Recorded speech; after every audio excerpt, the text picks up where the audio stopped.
आपको पता है कि श्री बंकिम चंद्र चटर्जी जी का लिखा हुआ राष्ट्रगीत, जिसको संविधान सभा ने अनुमोदित किया है,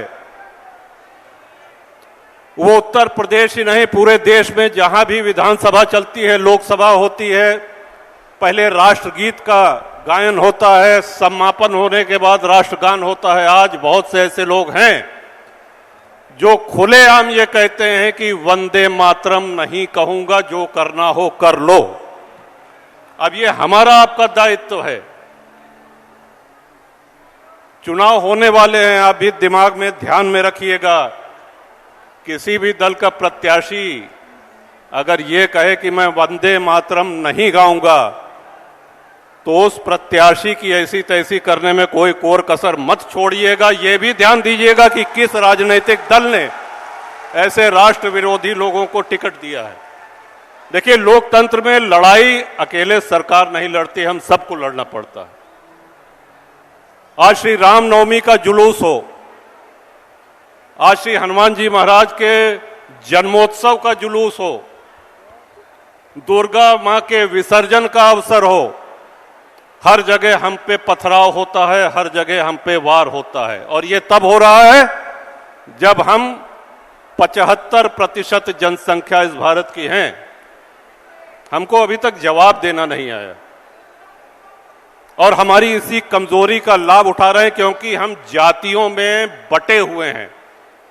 आदरणीय महाराज जी की सबसे प्रभावी बात हमको जो लगती है, और हमारे जैसे अन्य साथियों को भी लगती है, कि जाति पाति की करो विदाई, हम सब हिंदू भाई भाई। आज एक और बहुत बड़ी दुखद घटना हुई, जिसको आपको बता दें। आज पहलगांव के हमले की वार्षिकी है। आज के ही दिन आतंकी हमला पहलगांव में हुआ था, और आतंकी हमला चाहे जो हो, चाहे गुजरात में हो, उत्तर प्रदेश में हो, देश के किसी कोने में हो, दिल्ली में हो, वहां मारने वालों ने कभी जाति नहीं पूछी। आपको याद होगा कि पुलवामा में आतंकियों ने पर्यटकों के साथ कि कलमा पढ़ करके सुनाओ। जब कलमा नहीं पढ़ पाए तो उन्होंने कहा कि अच्छा, काफिर हो, हिंदू हो, यहां तक कि पुरुषों के वस्त्र उतार कर देखे और उनको गोली मार दी गई। वहां जातिवाद के नाम पे कोई डिस्काउंट नहीं। इस बात का बहुत ध्यान रखिएगा। आपको कोई एक नहीं देखना चाहता है, आपको कोई संगठित नहीं देखना चाहता है, आपको कोई मजबूत नहीं देखना चाहता है। हिंदू राष्ट्र बनाने का लक्ष्य बहुत कठिन है, ये बलिदान मांगता है। उस बलिदान को देने के लिए, उस संघर्ष को करने के लिए हम सभी लोगों को तैयार रहना पड़ेगा। पूज्य संतों का मार्गदर्शन, आप कल्पना करिए, प्रधानमंत्री आदरणीय नरेंद्र मोदी जी को कहना पड़ रहा है कि एक रहेंगे तो सेफ रहेंगे।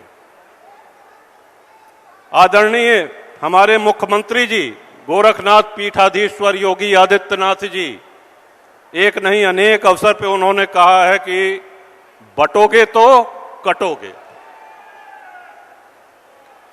संत महात्माओं से लेकर के सभी प्रबुद्ध जन हमको आपको ये संदेश दे रहे हैं कि हम सबको एक रहना है, बटना नहीं है, मुखर रहना है। तब जाकर के हिंदू राष्ट्र की संकल्पना ये सफल हो पाएगी।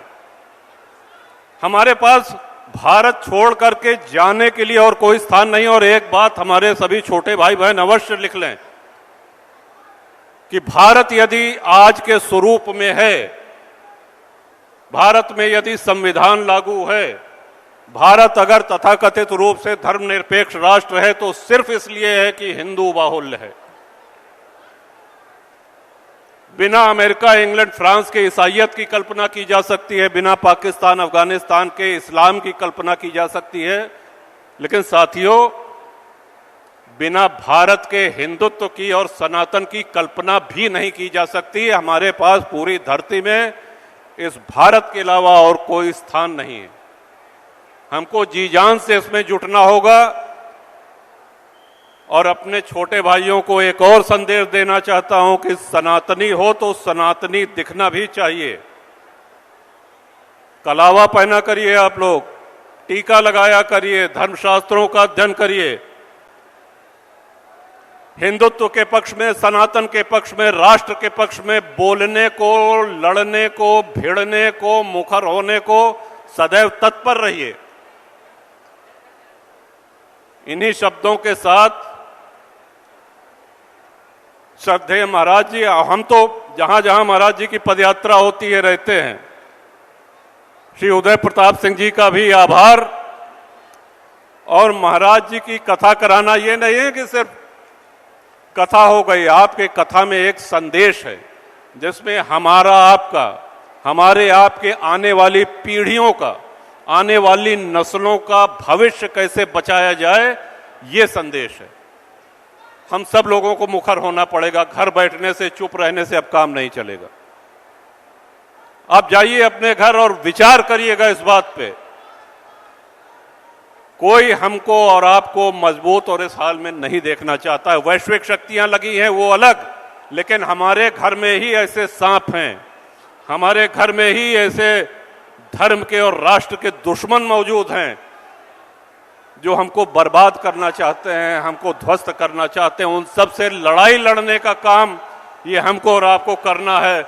ये भगवा जो आप लोगों ने धारण किया है, ये भगवा ध्वज सदैव ऊंचा रहे। ये भगवा ध्वज बलिदान मांगेगा और उस बलिदान को देने के लिए हम सभी लोगों को तैयार रहना होगा, तत्पर रहना होगा। बहुत समय लिया आपका। इस विनती के लिए मैं अपने छोटे भाई बहनों को पुनः शुभकामना, शुभाशीर्वाद देता हूं। मुखर हो जाइए। अगर पूछा जाएगा आज से 500 वर्ष पहले, 500 साल में सबसे धनवान व्यक्ति कौन था, तो शायद आप नहीं नाम बता पाएंगे। सबसे लंबा, सबसे मोटा, सबसे चौड़ा व्यक्ति कौन था, तो नहीं बता पाएंगे। लेकिन अगर आपसे ये प्रश्न किया जाए कि पिछले 500 वर्ष के सबसे वीर लोगों का नाम बताइए, तो आपके श्रीमुख पे कई ऐसे अनेक नाम आएंगे जिन्होंने धर्म के लिए, राष्ट्र के लिए संघर्ष किया है, खून बहाया है। तो वीरता, शस्त्र धारण करिए, मुखर रहिए, शास्त्र का अध्ययन करिए। इन्हीं शब्दों के साथ जय जय सिया राम, जय जय बजरंगबली, हर हर महादेव।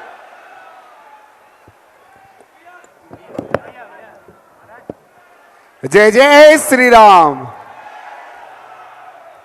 अब हम सभी पूज्य गुरुदेव भगवान के प्रति, जो आप सभी ने हर कथा में लगभग पहुंचते हैं पूर्वांचल के, और मां विंध्यवासिनी जी के भजन से जो प्रख्यात हैं श्री मनोज तिवारी जी, आपके भजन हम सभी को प्राप्त हो, इसलिए आपसे हम चाहेंगे कि आप आए। और आप सभी, इसके बाद आरती भी होनी है, तो आप सभी अपने स्थान पर ही रहेंगे। आरती के बाद अन्नपूर्णा भंडारा प्रसाद पाने के बाद ही आप अपने घर के लिए प्रस्थान करेंगे। जय जय श्री राम। ओम नमः पार्वती पतये हर हर महादेव। तीर्थराज प्रयाग की, तीर्थराज प्रयाग की, लेटे हुए हनुमान जी महाराज की, विंध्यवासिनी मैया की।